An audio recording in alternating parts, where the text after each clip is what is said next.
15 grand. Cash. All you gotta do is hit me. One shot. Anywhere. This is snatching. What is this, a participation trophy? Come on. Hit me.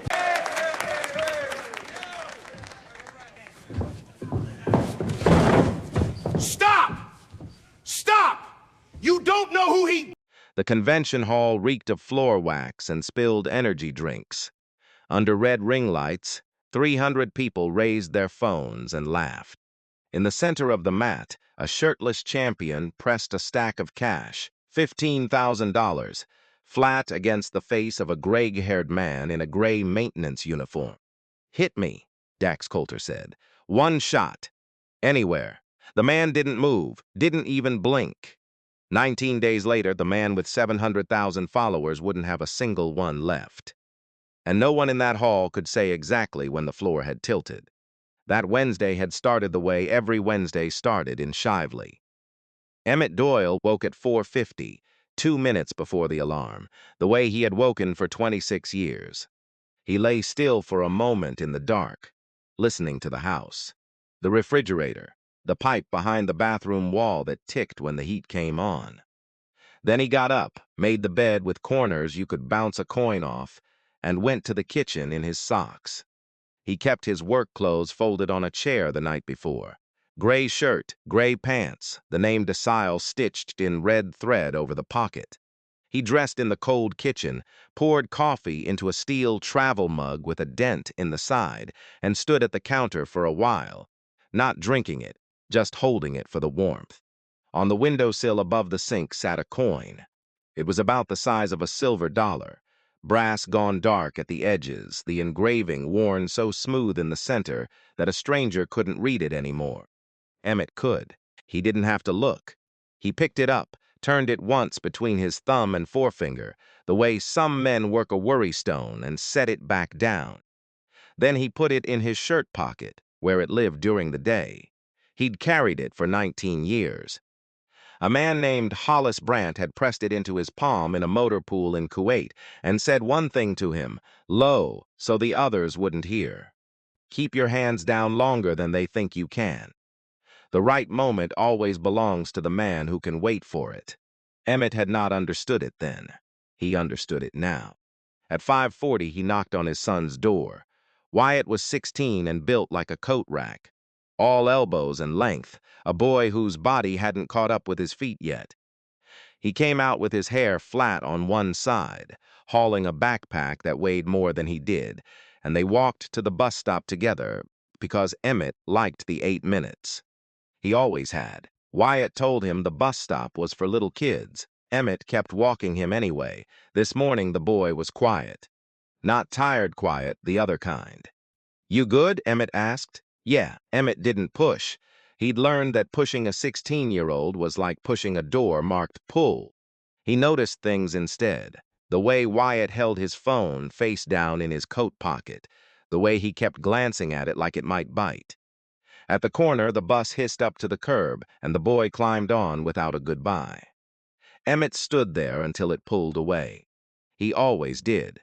Then he checked his watch, turned, and walked back toward the truck, and on the way he did the thing he didn't know he did. Glanced down the side street, then the alley, then the doorway of the laundromat, clocking the exits of a block he'd lived on for 11 years. Old habit. The kind that never asks permission to stay. 6 miles east and a world away, Dax Coulter was already filming. The light went on first. It always went on first.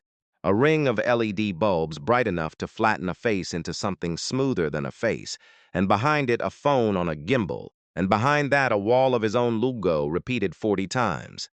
Dax stood in front of it, shirtless at 6 a.m., because the algorithm liked shirtless at 6 a.m. He was 34, which in his world was starting to be a number people noticed. He had a jaw you could open a bottle on and eyes that checked the view count, even while he was talking about discipline. Most of you, he told the lens, doing the slow point he did, will never know what it costs to be elite. You scroll you like, you go back to bed. He held the point. I bled for this. He had not bled for much of anything.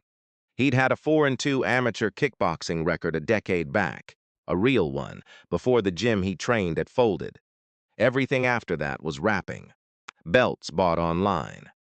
A title from a promotion that had sanctioned exactly 3 events before dissolving. A line on his website that said multiple-time regional champion in a font that made you not check. He had recently filed paperwork with the Kentucky Athletic Commission to headline an exhibition bout at an expo. Real paperwork with a box on it for prior professional record, and he had filled that box with numbers that did not exist anywhere a person could find them. The expo was selling tickets off his name. The whole thing sat on a foundation he prayed nobody would look at too long. His manager, Sloane Kessler, came in around 7 with 2 phones and a cold brew. She ran his numbers the way a nurse runs vitals. "Engagement soft on the long form," she said, not looking up. "We need something that travels. Something with a face." Dak scrolled his submissions folder. He'd put out a form check challenge the week before. "Send me your training clips. I'll critique the worst ones live." And 4,000 people had sent him video of themselves at their most hopeful and most exposed. He thumbed through them, bored, until one made him stop. A skinny kid in a garage, filmed at night on a phone propped against a paint can. Bad lighting, worse technique. The boy threw a jab that folded at the elbow and a kick that nearly put him on the concrete, and then, this was the part, he glanced at the camera, embarrassed, and squared up to try it again. "Trying, you could see him trying, that one," Dak said. "He's a minor, probably," Sloane said. "His face is right there." He sent it to me. Dax was already grinning at the lens. "This travels." He posted it at 8:15. He froze the frame on the boy's face mid-flinch, drew a red circle around it, and wrote underneath POV. "You watch one of my videos and think you're him now. Stay in the garage, champ. Some people aren't built for this. It's just genetics." He let the clip loop. He read 3 of the coolest comments out loud into a second video because cruelty, he had learned, was its own kind of fuel. By noon, the clip had 90,000 views and a caption thread of people doing impressions of the boy's jab. By 2:40, somebody at Iroquois High School had recognized the garage. It was a kid named Trevor, 2 grades up, who screenshotted the frozen frame and dropped it into a group chat with the words, "Isn't this Doyle?" It moved the way those things move. By the time the last bell rang, it had reached Wyatt himself, sitting in the back of 4th period chemistry, watching 700,000 strangers and one kid 3 seats over laugh at the worst 10 seconds of his life on a loop. He didn't text his dad. He turned the phone face down and got on the bus. Emmett was at the kitchen table at 3:50, still in his work shirt, going through a stack of mail when the front door opened and closed. He looked up to say hey and didn't get the chance. Wyatt came through the hall fast, eyes forward, jaw set in a way Emmett recognized because he owned that jaw himself. The boy went into his room and shut the door. Not a slam. Worse than a slam. The soft, careful click of a door closed by someone who has decided not to be a problem. Emmett set the mail down. He knocked once. "Wyatt." Nothing. He opened the door anyway, the way a father does, and found his son sitting on the edge of the bed with the phone in both hands, screen dark, thumbs not moving. What happened? For a long time the boy said nothing. The room had a sock on the floor and a half-built model engine on the desk and a poster Wyatt had outgrown but never taken down. Then he turned the phone over, woke it, and held it out without a word. Emmett took it. He watched the clip once. He watched it a second time, slower, his face giving away nothing, which was its own kind of effort. He saw his son in the garage at night, trying, and he saw the red circle some man had drawn around his son's flinch for an audience of strangers, and he read the caption, and he read it again. "I sent it to him myself," Wyatt said, barely above a whisper. "He said send your clips, I sent mine." I thought. He stopped, started over. "Everybody at school's seen it, Dad. I don't belong there." He said it in front of everybody. Some people just aren't built for it. Emmett handed the phone back. He sat down on the edge of the bed beside his son, and he did not say it's going to be fine, and he did not say don't let it get to you. because both of those were lies and his son was too old to be lied to. He sat there. Outside, a neighbor's dog barked twice and quit. The heat came on and the pipe ticked behind the wall. After a while, Emmett reached into his shirt pocket and ran his thumb across the worn face of the coin, once, the way he did when he needed to slow something down inside himself. "Who is he?" Emmett said. Not loud. "This man. Dax Coulter. He's huge, Dad. He's got like 700,000. Wyatt shook his head. "It doesn't matter. There's nothing you can do." Emmett looked at the dark window for a moment. Then he stood, and he straightened the model engine on the desk so it sat square to the edge, because his hands needed something true to do. "I've got a shift downtown tomorrow," he said. "Convention center. There's some kind of fitness expo loading in." He said it like he was reporting the weather. "Get some sleep." He pulled the door most of the way closed behind him, the way he liked it, an inch of hallway light left in the gap. He stood in that hallway for a while longer than he needed to. He had no plan. He wanted to say that part plainly to himself, standing there in the dark hall of a small house in Shively. He had no plan, no script, nothing but a name now and a place where the name would be. He only knew that a man with a ring light and 700,000 strangers had reached all the way into his son's garage to make a boy feel like nothing, and that tomorrow, for the first time in 19 years, he was going to be in the same room as a man like that. And Dax Coulter, 6 miles east, counting a fresh stack of hundreds for a stunt he hadn't dreamed up yet, was about to make the biggest mistake of his life. The Louisville Convention Center took up 2 city blocks of glass and gray stone, and on Thursday morning it belonged to the Kentucky Combat and Fitness Expo. Emmett badged in at the loading dock at 6 a.m.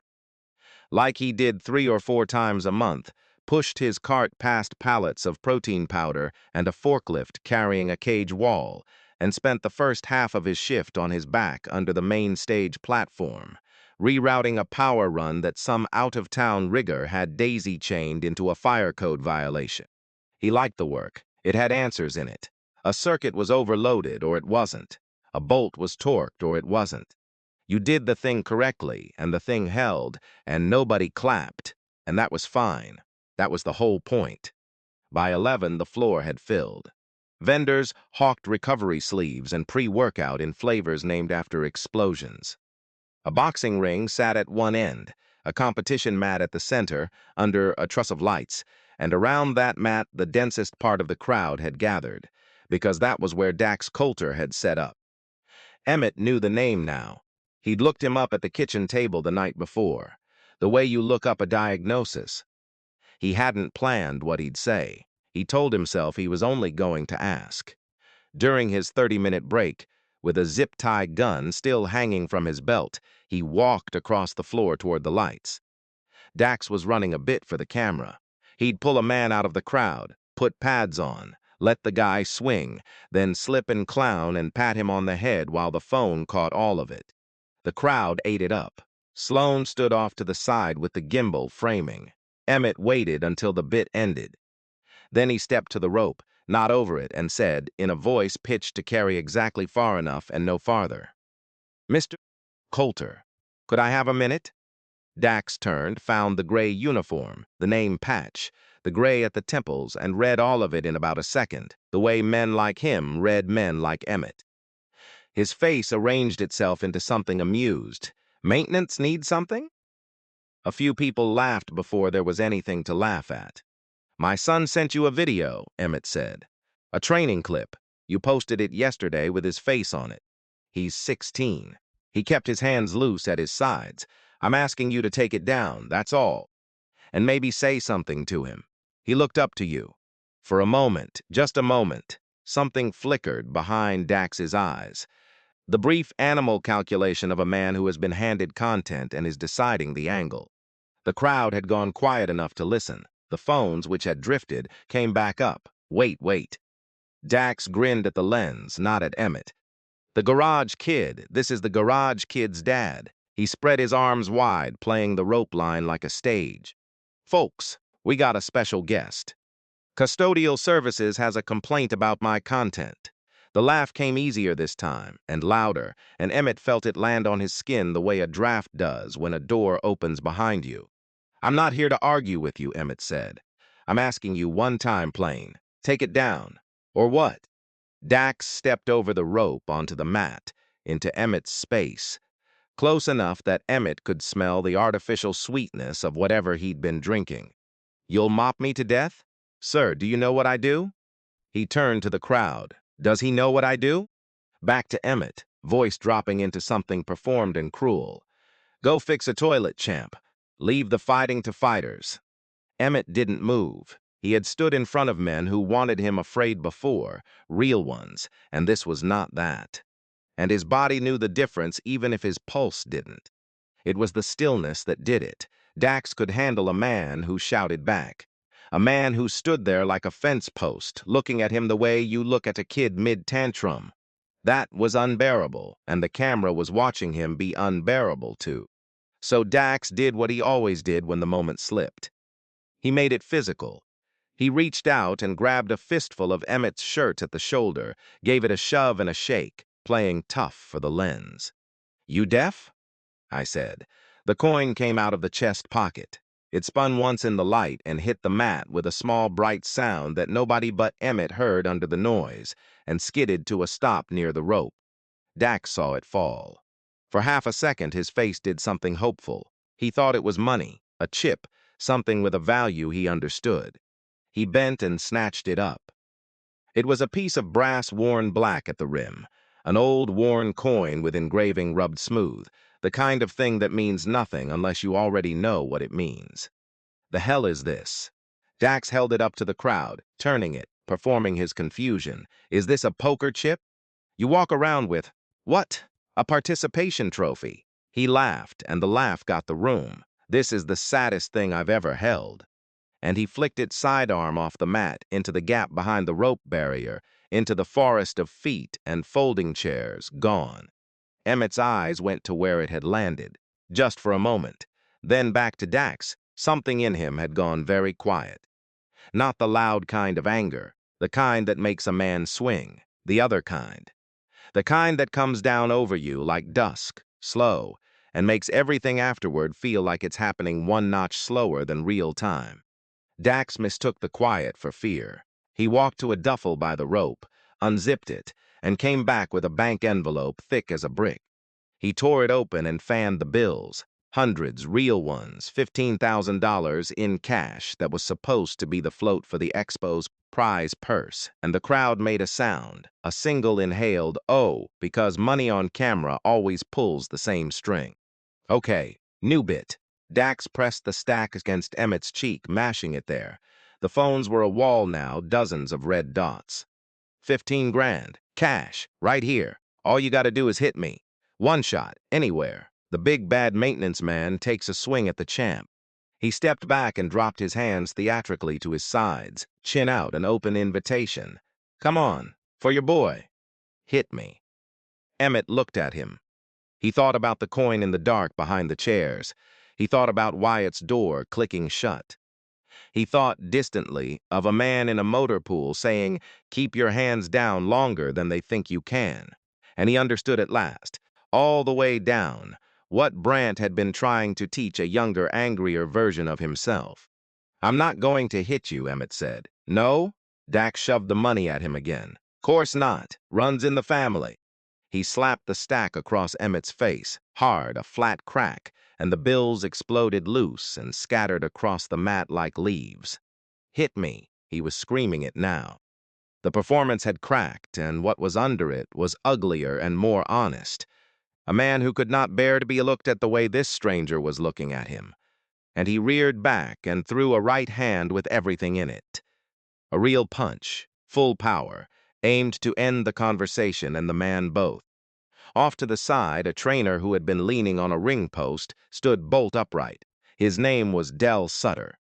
He'd cornered fighters for 30 years and had been watching Emmett the last 40 seconds the way you watch a storm cloud you recognize. The loose hands, the dropped weight, the feet that had quietly, without anyone noticing, set themselves. Left foot back, right foot anchored, hips low, no tell, no tension anywhere.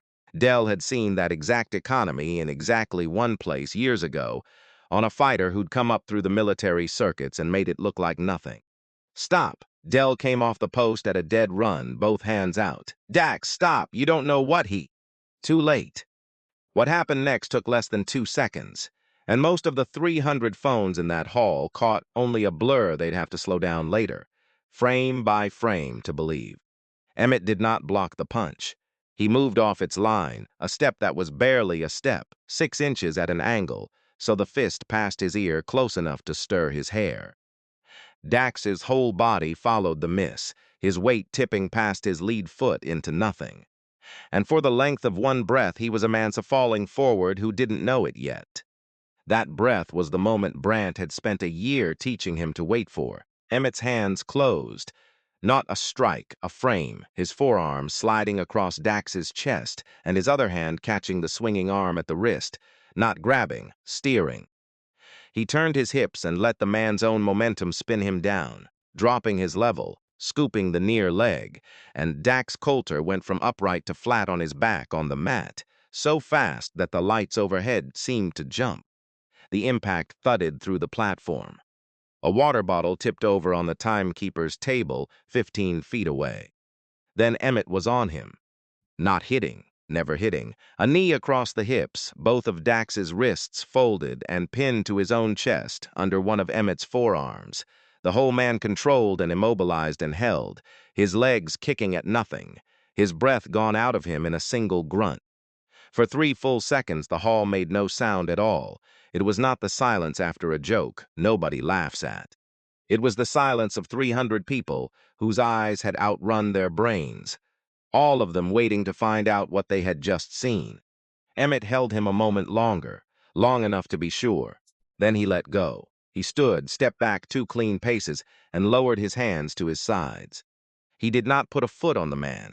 He did not say a word to the camera. He looked down at Dax wheezing on the mat, and he gave a single small nod. Not triumph, just punctuation, the nod a man gives when a thing is finished. "We're done," he said. He turned and walked to the rope, crouched, and reached into the gap behind the chairs. People scrambled out of his way. His hand found the coin against a chair leg in the dark, and he closed it in his fist, and stood, and put it back in his chest pocket where it belonged. That was when the room came apart. Somebody screamed. Then everybody did. A kid near the ring kept saying, "Did you see that? Did you see Satinowan?" 2 people dropped their phones. A woman had both hands pressed over her mouth, and under all of it, Del Sutter stood at the edge of the mat with his hand on top of his head, staring at Emmett like a man looking at a ghost he'd read about, saying it quietly, half to himself, while a stranger's phone caught every word. "That's real. That's the real thing. I've only seen one fighter ever move like that, and he came out of the army." He turned in a slow circle, looking for anyone who understood. "Who is that?" Nobody answered. Dax was rolling onto one knee, purple-faced, dragging air, the $15,000 scattered around him like something a storm had done, and he was reaching for the rope to pull himself up, and his eyes were already doing the math that men like him do when the floor moves. "Who pushed me? This isn't real. Someone's going to pay for this." Emmett didn't see it. He was already walking off the mat, through the crowd that parted for him without being asked, toward the loading dock and the rest of his shift, because his break was over, and there was still a power run that needed finishing, and a circuit that didn't care who he was. By the time he clocked out at 4, it had started. 6 angles were already online. Somebody had stitched them together with the slow motion already cut in. The slip, the steer, the level change, the takedown, the control, and then the hands lowering and the small nod and the man reaching into the dark for a worn coin. Nobody understood. Somebody else had isolated Del Sutter's face and his 3 quiet words. By dinner, the clip had 400,000 views. By midnight, it had crossed every platform, and a hashtag was climbing that hadn't existed 12 hours earlier. Steady hands, and underneath it, 10,000 comments, and almost all of them said the same thing in 10,000 ways. The maintenance guy never threw a single punch. He let him up. Did you see that? He let him up. Who is this man, and what did he do before he fixed buildings? Emmett saw none of it. He drove home to Shively, made grilled cheese and tomato soup, and put a plate down in front of his son without a word about his day. He decided not to tell him. Some part of him, the careful part, already knew that a thing like this never stays the shape it starts in. Wyatt found out the way the rest of the world did, the next morning, on his phone, staring at footage of his father doing something the boy had not known in 16 years that his father could do. He watched it 4 times. Then he came into the kitchen and sat down across the table and just looked at him. Really looked. The way you look at someone you're meeting for the first time. Inside a face you've known your whole life. But the video wasn't the only thing the morning had brought. 6 miles east, Dax Coulter had not slept. He'd spent the night watching the number under his name climb for all the wrong reasons, watching a hall full of people he'd performed for turn into a hall full of people who'd watched him lose, and somewhere around 3 a.m. With Sloan still awake on the other end of the phone, he had stopped being afraid and started being something worse. He was not going to take the video down. He was going to bury the man in it. The thing about being right in public is that it doesn't pay your rent. By Friday afternoon, the clip had 11 million views, and Emmett Doyle had a problem that 11 million strangers couldn't fix. It arrived as a phone call from a number he didn't recognize, a woman from the facilities management company that staffed the convention center. Her voice carrying the particular flatness of someone reading from a script written by a lawyer. Mr. Doyle, we're placing you on administrative leave pending an internal review.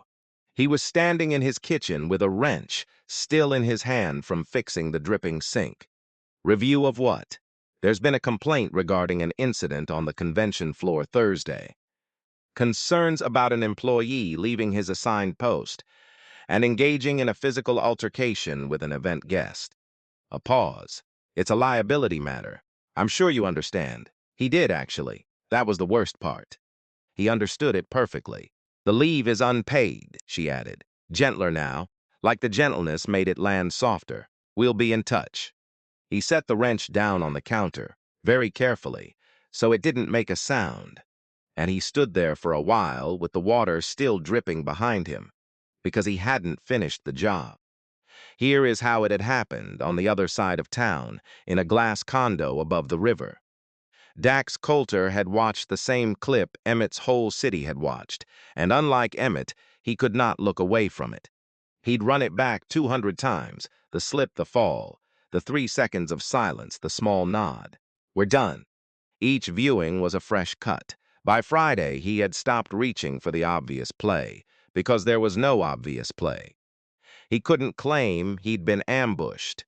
The footage showed him grabbing the man's shirt, slapping money across his face, throwing the first punch. The whole internet had already done that math. Playing victim would have been suicide. So Sloan found him another road. She sat across from him with her 2 phones and laid it out the way she laid everything out, like a woman pricing a house. We don't fight the video, she said. We can't win the video. We fight the man. She tapped her screen. He left his job to do that. He's an employee on the clock, putting hands on a paying guest at an event with a contract behind it. That's not a fight anymore. That's a workplace safety issue. That's a liability the building does not want. She let it sit. And he's a veteran. We don't say anything ugly. We don't have to. We just ask the questions out loud. Is he stable? Should a man trained like that be working a public event? What was he carrying? We don't answer them. We just leave them in the air. Dax looked at her. Some small, tired part of him, the part that had once gone 4 and 2 for real, that had once cared about the difference between earning a thing and buying it, knew exactly how low this was. He felt it the way you feel a cold coming on, a thickness behind the eyes. Then he thought about the number under his name, climbing for the wrong reasons, and the part that knew better went quiet, the way it always did. Do it, he said. Sloan did not post a single cruel word. She didn't have to. She made 2 phone calls to the facilities company, and used the words liability and insurance and the family of a minor in the same breath, and she boosted 3 just asking comments from accounts that weren't obviously hers, and she let 700,000 followers and their idle afternoon do the rest. It was elegant in its way. It was the kind of cruelty that leaves no fingerprints, the kind a company's risk department feels as a vague pressure to make a problem go away. The company made the problem go away. The problem was Emmett. This was not, it should be said, the first time Dax Coulter had made a problem disappear by pointing it at a phone. There had been a former training partner, 2 years back, who'd posted that Dax's regional title came from a promotion that ran 3 events and folded. The post had vanished inside a day, and so had the man's small online following, buried under a coordinated wave of replies calling him bitter, a hater, a nobody. Dax had learned that week that the truth was just another thing you could outspend. He had been spending against it ever since. The cost of Thursday did not land on Dax. It landed, the way costs do, on the people with the least cushion to absorb it. It landed on Wyatt, who walked into school Monday to find that the story had flipped while he slept. He was no longer the garage kid everyone laughed at. Now he was the kid whose dad was that guy, the unstable vet, the maintenance man who put hands on people, the one the news vans had started asking about. A teacher pulled him aside kindly to ask if everything was okay at home. A counselor left a note in his locker. The boy who'd had one bad day now had a permanent address in the worst conversation in school, and he came home each afternoon and shut his door with that same soft, careful click. It landed on the street, where a neighbor Emmett had plowed out every winter. For 9 years nodded a little too fast when they passed, and a woman 2 doors down stopped letting her kids play in the yard when Emmett was out front, and nobody said anything, and the not saying was its own kind of verdict, and it landed on Emmett in the slow accumulation of mornings with nowhere to be. He kept getting up at 4:50. He made the bed with the corners. He laid his clothes on the chair the night before out of 19 years of habit, and then had nowhere to wear them. He fixed everything in the house that had ever squeaked or dripped or stuck, and then he fixed things at the neighbors'. He wasn't asked to fix because his hands needed something true to do, and there was nothing true left at the convention center. In the evenings he sat at the kitchen table and turned the worn coin over and over, his thumb finding the smooth place in the center, and he thought about a man in a motor pool, and he thought, for the first time in a long time, that maybe Brant had been wrong. Maybe the right moment didn't belong to the man who could wait for it. Maybe it just belonged to whoever had the loudest phone. There was a night, about 10 days in, when he came close to letting it go. Nora found him at the table at 1 in the morning with the lease renewal in front of him and the math not working, and she didn't say anything. She just put her hand flat on the back of his neck and stood there. He told her he was thinking about calling the company and apologizing, eating it, signing whatever they wanted him to sign so he could go back to being the man nobody looked at twice. "It's not worth it," he said. "Nobody wins these." What he didn't say, what he could barely hold in his own head, was the smaller, meaner thing underneath it. That he'd spent 19 years being careful, keeping his hands down, staying invisible on purpose, and the one time he stood up in the daylight, it had cost his son a place at his own school and cost him the only job he'd ever wanted, which was the job where nobody clapped. He'd done everything right, and right had turned on him. That was the part that kept him at the table at 1 in the morning, not the money. The feeling that the lesson of his whole quiet life had just been handed back to him with a different ending than the one Brant had promised. And maybe you know that feeling. The one where standing up cost you everything and lying down looks like the only way home, and the hardest thing in the world is to stay standing one more day with nothing to show for it. He almost didn't, but the next morning he got up at 4:50 anyway, and made the bed anyway, and that was the whole of it. Sometimes courage isn't a decision. It's just a habit you can't break. Across the river, Dax Coulter could not sleep either. and his reasons were uglier. He had won. The man was off the floor. The building had folded. The inconvenient stranger had been made to disappear. By every metric Sloan tracked, it had worked, and it had changed nothing. The clip kept circulating. The number under his name kept climbing for the wrong reasons. Every fourth comment under every video he posted now was some version of the same question, and the question would not die. Who was the maintenance guy, and why did a man who fixes air conditioners move like that, and why couldn't the champion touch him? People weren't asking about Dax anymore. They were asking about the other one, the quiet one, the one who'd let him up. He stood at his window one night around 3, the city dark below him, and felt the thing he was most afraid of in the whole world settling onto his shoulders like a coat. The suspicion, growing harder to outrun, that he had already peaked, that the best version of himself was a 4-2 amateur, a decade gone, and that everything since had been a man on a phone shouting to keep the silence away. The maintenance man had looked at him on that mat the way you look at a child mid-tantrum. And the worst part, the part Dax could not say out loud even alone in the dark, was that the look might have been correct. So he did what frightened men with platforms do. He decided to get bigger. Help was already moving toward Emmett, though he didn't know it yet, and it came from the place such help usually comes from. Not the 11 million strangers, but the handful of people who'd been where he'd been. A man named Ray Okafor ran the service desk at VFW Post 1170 in South Louisville, and he'd watched the clip the way an old soldier watches another old soldier, seeing past the takedown to the restraint, the hands that lowered, the man who let it in. He started making calls. Within a week, he'd found 4 people the polished champion had run over and left behind. There was Maya Reyes, who'd worked Dax's front desk for 8 months and been screamed out the door for attitude the afternoon. She asked about a paycheck that never came. There was a teenager from one of his seminars. There was a former sparring partner with a story about a regional title that didn't exist. And there was a man named Glenn Marsh, a plumber out in Pleasure Ridge Park, whose son had sent in a clip for one of Dax's challenges a year before Wyatt ever did, at 11 years old, and watched it get carved up the same exact way, the frozen frame, the red circle, the caption that did the cruelty in a smiling voice.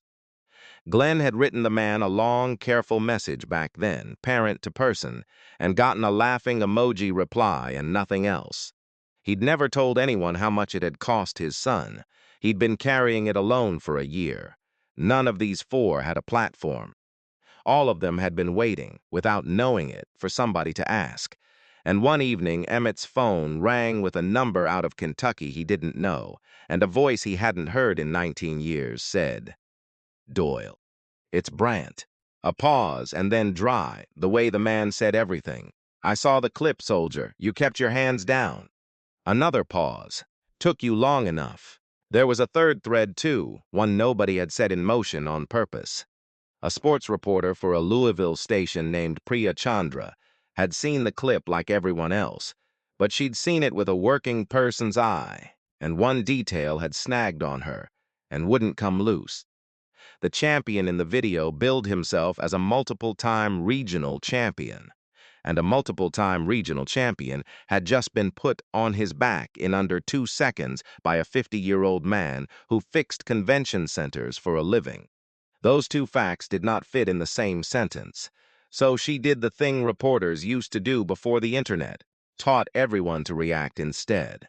She started making calls to sanctioning bodies, to old promoters, to the commission, asking a small and patient question. Where, exactly, did Dax Coulter win these titles? The answers were going to take a while to come back, but they were coming. Emmett knew none of this on the morning the phone buzzed on the kitchen table with a news alert. He almost didn't look. Then he did. Dax Coulter had announced an event, not a fight, a showcase, ticketed, sponsored, live-streamed, billed across his channels in red capitals. He'd rented a hall and called in his backers and promised his followers the thing they'd been waiting for. Exposing the fraud, the truth about the hero, attacked me. 2 weeks out. cameras everywhere, and in the promo clip, 30 seconds of Dax pacing in his ring light. There was a line that made Emmett set the phone down and go very still at the table, his thumb stopping flat against the smooth center of the coin. "And bring the kid," Dax said to the lens, smiling. "Bring the garage kid. Let's see what the whole family's really made of." Emmett did not decide to go. He simply knew the morning of, the way he'd known to walk across that convention floor 2 weeks earlier, that he was going to be in the room. Nora found him at the kitchen table at 6, dressed, not in the gray uniform, which he no longer had any right to wear, but in a clean collared shirt and the one good jacket he owned. The coin was in the breast pocket. She didn't ask if he was sure. She'd been married to him long enough to know the difference between a man working himself up to something and a man who'd already gone quiet inside, and Emmett had gone quiet days ago. "Wyatt's coming," she said. It wasn't a question either. The boy was already in the hall, in his own jacket, his jaw set in the way that ran in the family. "He used my name, Dad. In the promo, he said bring me." Wyatt swallowed. "I'm not gonna sit home while he does it." Emmett looked at his son for a long moment. Then he nodded once, and reached out and squared the boy's collar so it sat straight, because his hands needed something true to do. The hall Dax had rented seated 400, and by 7 it was full, and the lights were the same flattening red, and a bank of cameras at the back fed a live stream that 50,000 people were already watching when Emmett and Wyatt came through the doors and found seats near the aisle. Nobody stopped them. A few people recognized Emmett, and the recognition moved through the room in a low ripple, heads turning, phones rising. Dax was already pacing the stage in front of a screen the size of a garage door, working the crowd, working the lens. He had a microphone and a slide deck, and the particular energy of a man who has bet everything on one night going his way. He didn't see Emmett come in. Sloane, off to the side with her phones, did. Emmett watched something cross her face that wasn't fear exactly. The calculation of a woman recognizing that a variable she hadn't priced had just walked into her event. "Here's what they didn't show you," Dax was saying. And the screen behind him, lit with the convention footage, paused on the frame just before the takedown. "They cut it so I look like the bad guy. But you don't leave your job. You don't put hands on a paying guest. You don't do that." He gestured at the frozen frame. "Unless you're a different kind of person than you're pretending to be. I've been doing my homework on Mr. Doyle, and what I found. Why don't you ask him?" The voice came from the floor, near the front, and it didn't belong to Emmett. It belonged to Del Sutter. The old trainer stood up out of a folding chair, slow, and turned so the cameras could see him, and there was something in the set of his shoulders that quieted a corner of the room. "I cornered fighters 30 years, Del said. I was 8 feet from you on that mat, Dax. I saw you grab his shirt. I saw you slap money in his face. I saw you throw the first punch, a real one, full power, at a man who had his hands at his sides asking you to leave his kid alone. He let it land. I'm the one who yelled, 'Stop.' You want to know why? Because I recognized what I was looking at, and I knew you were about to get yourself hurt, and the only reason you didn't is that the man you swung on chose not to hurt you." Del shook his head, slow. "I quit your gym Monday. Figured I'd tell you in person." The room had gone very quiet. On the screen, the frozen frame waited, suddenly working against the man who'd put it there. He's bitter," Dax said, recovering, finding the lens. "Disgruntled employee. Folks, this is exactly the kind of, he's not the only one." A young woman stood now 3 rows back. Maya Reyes, the front desk girl, the one Ray Okafor had found, the one screamed out the door over a paycheck that never came. She didn't have a speech. Her voice shook on the first sentence and then stopped shaking. "I worked your front desk 8 months, she said. "I asked you one time, polite, where my check was. You called me a problem in front of the whole gym and told me to clear out my locker. I was 22. I believed you that I was the problem." She looked around the hall, at the cameras, at the 400 faces. "I'm not, though. I just figured it out kind of late." She sat down. For a second, nobody filled the silence. Then a man stood up near the back, heavyset, in a work jacket with a plumbing company's name on the chest, turning his cap in his hands like he wasn't sure he was allowed to be standing. "My name's Glenn Marsh," he said, and he had to clear his throat to get the rest out. "My boy was 11. He sent you a video for one of your challenges, 'cause he thought you hung the moon. You put his face up on a screen with a red circle on it, and 40,000 people laughed at him." He stopped. The whole room was listening now in a way it had not listened to anything Dax said all night. "He's 12 now. He still won't get in a pool where people can see him." One clip. "You made a joke and went to lunch, and my kid's been paying for it for a year." His eyes found Emmett's 2 rows away, and something passed between the two fathers that didn't need words. "I drove 40 minutes tonight just to say it to your face." That was a real kid. He was real, and you weren't, and I think everybody in here's starting to see it. A teenager stood after that and said his piece. Then the former sparring partner near the back stood and said the thing about the regional title that didn't exist. And it wasn't 37 of them, and it wasn't a courtroom. It was 5 or 6 ordinary people in a rented hall standing up one at a time and saying this happened to me too, and the cumulative weight of it was heavier than any edited clip could ever be, because not 1 second of it was edited at all. Sloane was moving now toward the stage, low and fast, trying to reach Dax's ear. She never got there, because the doors at the back had opened again, and a man was coming down the center aisle. 70 if he was a day, ramrod straight, in a VFW windbreaker, moving with a cane he clearly resented. And behind him, filing in 2 and 3 at a time, were a dozen more, older men and a few women, some in service caps, some in jackets with unit patches, taking up positions along the walls of the hall without a word, the way men do who have stood in rooms together before. Hollis Brandt walked to the front, planted his cane, and looked up at the man on the stage. "You don't know who you put your hands on," Brandt said. His voice wasn't loud. It didn't need to be. "So let me introduce you, since you've been doing your homework." He turned, half to the room, half to the cameras at the back.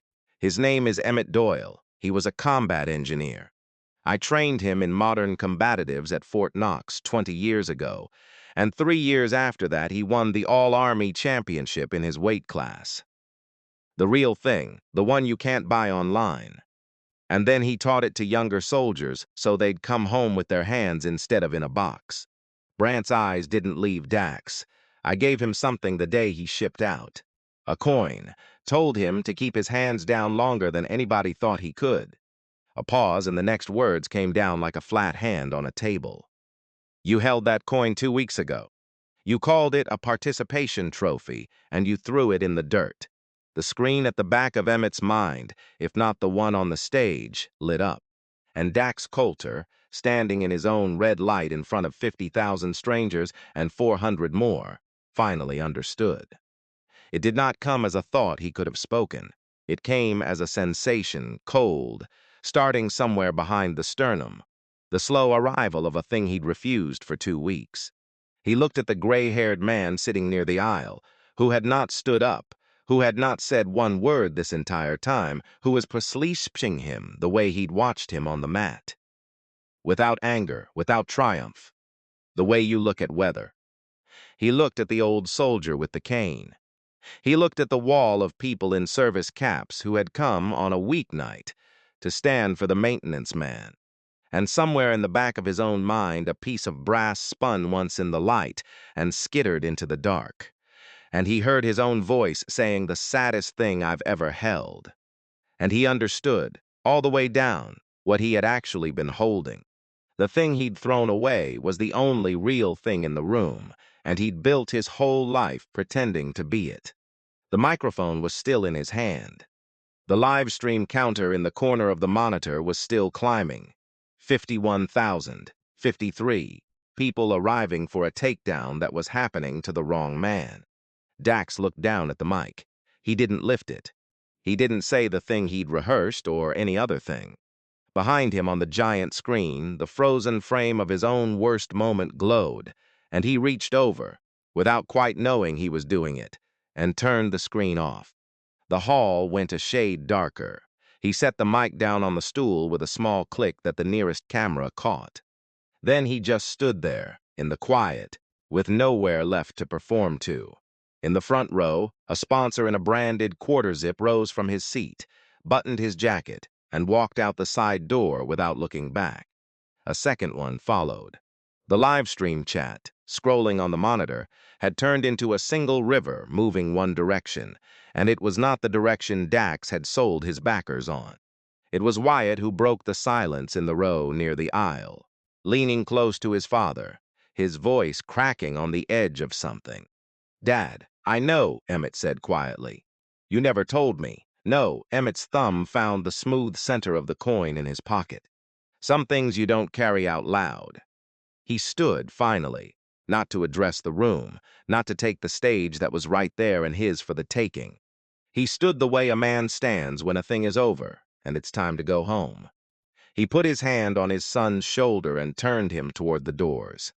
Brant fell in beside them, and the wall of people in service caps peeled off the walls and closed in around them, not crowding, just with them, and the 400 in the hall parted to let them pass, the way the convention crowd had parted 2 weeks before, without being asked. At the doors, Emmett paused. He looked back once, across the heads of the crowd, at the man alone on the darkened stage with his hands empty at his sides. He didn't say anything. There was nothing in his face that wanted anything from Dax Coulter at all. He just looked a moment, the way you look at a storm that's finally blowing itself out, and then he turned and walked his son out, into the cold, clean air of the parking lot, where the cameras couldn't follow, and the night was quiet, and the only thing climbing was their breath. White in the dark. Behind them, in a hall going colder by the minute, Dax Coulter stood in the dimming light and learned what the maintenance man had known all along. That the silence comes for everyone eventually, and that all the shouting in the world only holds it off so long. The fallout came the way weather does after a pressure drop, not all at once, but steady, and in an order that felt less like punishment than like consequence, finally catching up to a man who'd outrun it a long time. The sponsors went first. The branded quarter zips who'd walked out the side door issued the same 2-sentence statement within a week, the kind of statement built by committee to say nothing while meaning everything. "We've ended our partnership with Mr. Coulter. We wish him well." The supplement company that had been his biggest backer pulled its banner from his channel header overnight, and the gap it left sat there for days like a tooth gone missing. Then came Priya Chandra's piece. She'd kept making her patient calls, and the answers had finally come back, and they all said the same thing in the bloodless language of records departments. The regional title was from a promotion that had sanctioned 3 events and dissolved. The multiple-time champion line traced to nothing a sanctioning body had ever recorded. And the paperwork Dax had filed with the Kentucky Athletic Commission to headline the expo. The real paperwork, the kind with a signature line and a penalty clause, listed a professional record that did not exist. That last part was not a marketing problem. That was a false statement on a state athletic license application, and the commission, once a reporter put it in front of them in writing, could not look away from it the way a risk department could. They opened a review. Within a month, they'd suspended his license to promote or headline sanctioned events in the state and referred the application for further inquiry. It wasn't dramatic. There was no gavel. There was just a letter and a line item on a commission docket and the quiet closing of every door that had made Dax Coulter's name worth selling tickets under. The lease on his gym did not get renewed. The landlord didn't call. He just let the term run out. The front desk girl and the sparring partner, and 2 others filed complaints that began working their way through the slow machinery. Such things move through. The number under his name, which had climbed so high for the wrong reasons, began the long slide the other way. And one morning, 19 days after he'd pressed $15,000 against a maintenance man's face, Dax Coulter posted a video to an audience that had stopped arriving, and the comments were off, and there was no one left in the hall. Emmett watched none of it closely. People expected him to. A producer from a national morning show called twice, wanting him on the couch to talk about the man who'd been ruined, and Emmett said no thank you both times, politely, and meant it. He had no appetite for standing over the wreck of another man's life and narrating it. He'd seen what happens to people who feed on that. He didn't want to be fed on it either. What he did instead was go back to work. The facilities company called 11 days after the showcase. A different voice this time, a manager, and underneath the careful HR phrasing Emmett could hear the thing that had actually changed, which was that the liability had reversed. Keeping him out now looked worse than bringing him back. The review had found no cause for further action. His leave was over. They'd be glad to have him return Monday. There was, the man added, an adjustment to his rate retroactive. It wasn't an apology. Companies don't apologize, they adjust. Emmett took it for what it was and said he'd be there at 6. He was. He badged in at the loading dock, pushed his cart past whatever the convention center was hosting that week, and got down on his back, under a platform, to fix a thing that didn't care who he was. It held. Nobody clapped. It was the best morning he'd had in a month. But the work was no longer the whole of it, because Ray Okafor had been waiting for him with an idea. It had started as a conversation at VFW Post 1170 and grown, the way good ideas do, into something nobody could quite remember inventing. There were a lot of kids in South Louisville, like Wyatt. Kids who'd gotten their sense of what strength meant from a phone, from men in ring lights selling them the loud, brittle version of it. And there were a lot of men and women coming back from service into a job market that didn't know how to read a resume that said combat engineer or logistics or medic, who knew how to do hard things under pressure and couldn't get a call back for a job fixing copiers. The thing those two groups needed, it turned out, was partly the same thing, and Emmett Doyle, who'd carried both of those lives in one body, was uniquely built to hand it to them. They called it Steady Hands. It ran Saturday mornings in the back hall of the Post. Combatives on the mats Ray scrounged from a closing gym, and just as important, an hour after, where a guy who'd done 20 years in supply sat down with a kid and showed him how to turn what the Army had taught him into words a civilian employer would actually hire. Here's how a logistics NCO becomes a warehouse operations lead. Here's what your medic time is worth in plain English. Here's the local outfit that hires vets and means it. It wasn't charity. Emmett would have walked away from charity.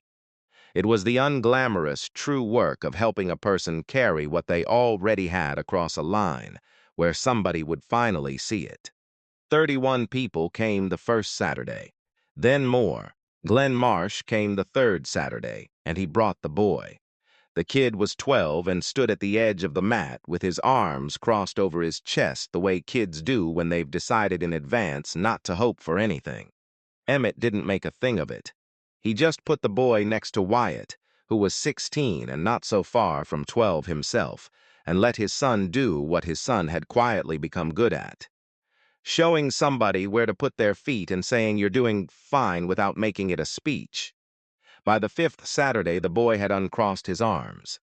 By the 8th, he laughed at something, out loud, in a room full of people, and Glenn had to step out to the hallway for a minute and stand there with his hand over his mouth. And when he came back, his eyes were red and nobody said anything about it, because everybody in that hall understood what it was to get a piece of your kid back. Wyatt was there before anyone every week, unrolling mats and setting out folding chairs, and somewhere in those weeks the boy who'd shut his door so softly started leaving it open. He never did become a fighter, particularly. That had never been the point. What he became was the kid who showed the new kids where to put their feet, who said, "You're doing fine. Try it again." The words said to him that he hadn't believed at the time and believed now. Del Sutter found his way to the Post in the 2nd month, hands in his pockets, and asked if they could use a corner man who knew what he was doing. They could. He stayed.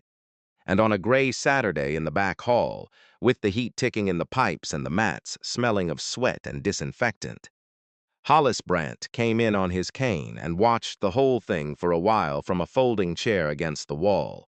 The vets and the kids, the mats, the second hour with the resumes. And when it was over, he waved Emmett down with 2 fingers, the way he'd waved him down 20 years before. He held out the coin. Emmett looked at it. You kept it? Picked it up off that convention floor myself, 2 weeks after. Took some doing. Brandt turned it once between his own thumb and finger, the worn brass catching the bad fluorescent light, and pressed it into Emmett's palm, and closed the younger man's fingers over it. You earned it the first time. You earned it again the day you stood in that man's room and didn't give him the fight he wanted. He let go. Keep your hands down, soldier. You always did know when. Emmett put the coin in his breast pocket where it lived. He didn't say anything. He didn't have to. Across the hall, Wyatt was showing a nervous 14-year-old how to set his feet. Left foot back, weight low, hands open and loose. And the boy got it wrong and tried again, and got it a little less wrong. And Emmett watched his son say the words and felt the morning settle around him like something that had finally come to rest. The Kentucky Athletic Commission, in the quiet way bureaucracies sometimes do a right thing, added a line that sprang to its licensing process, a requirement that anyone claiming a competitive record to promote or headline a sanctioned event submit verifiable sanctioning records to back it. It wasn't named after anyone. It didn't need to be. It just meant that the next time a man tried to sell tickets off a record he'd invented, somebody at a desk would ask him to prove it, and the asking would be enough. Emmett never went back to the convention center floor, where it happened without thinking, just for a second, of the man on the darkened stage, with his hands empty at his sides. He didn't feel triumph about it. He'd come to feel something closer to the thing you feel, for a house that burned down because the owner kept telling everyone. The wiring was fine.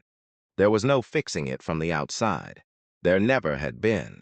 A man who builds his whole life pretending to be the real thing will, sooner or later, meet the real thing, and the meeting will cost him everything, and nobody will have to lift a hand. On the last Saturday of the spring, steady hands had grown enough that they ran 2 sessions to fit everyone. Emmett stood at the front of the back hall in a clean T-shirt with the post's heat ticking in the pipes, and 40-some people stood in rows in front of him. Vets in their 50s who'd never asked for help in their lives, kids who'd learned what strength was from a phone and were unlearning it here, a few wives, a retired mail carrier who said she'd spent 40 years being afraid of her own shadow. Wyatt stood at his shoulder, Dell leaned against the wall. Brandt sat in his chair with both hands on his cane. Emmett didn't give a speech. He never did. He looked at the room, and he reached up and pressed his thumb once against the coin through the fabric of his pocket, the smooth, worn center of it. And then he set his own feet the way a man had taught him a long time ago in a motor pool half a world away. "All right," he said. "Left foot back, hands down. Let's begin." Some men spend their whole lives shouting so the silence can't reach them. The ones worth knowing learn to sit inside it and wait and let the right moment come, and when it does, they don't have to raise a hand. They were never the ones with anything to prove.